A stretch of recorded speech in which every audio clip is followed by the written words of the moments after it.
Hi,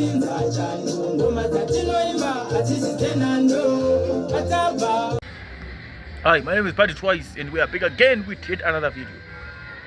Pano Party Twice kudzanya dzese zikuitika matu mano ose enyika noma sai ese atimire tinge chikuita sei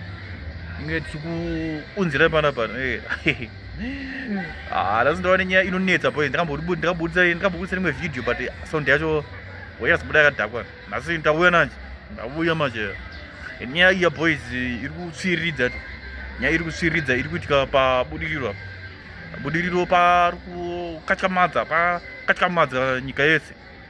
yakatyamadzwa boys pakuitwa mapati enhigirini pati vanhu vangobhadhara pagate kupinda $15 munhu wese wobvisa hembe boys munhu wese wobvisa hembe munhu chaano kupfeka imask imask nenhigirini mask necondom ndo dressing yacho inenge ichidiwa imomo chete bude padheni ipapo ngobhadhara $15 yako wobvisa hembe wopfeka nhingini condom nemask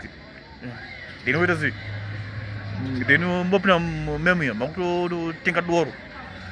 kana mumwe akanzwa kuda mumwe otoladza handi nyika yashata nyika takuenda kumagumo boys akamana vangani denga vachariona boys adresi ndinayo boys adresi ndinayo iri mavideos acho zvese kana makandinyengetedza ndokupaya kana makandinyengetedza handi akomana saka comment section ngaibvira tiuzive mafungiro enyu boys tiuzive mafungiro enyu nenyaya iyi nyaya yakatyamadza handi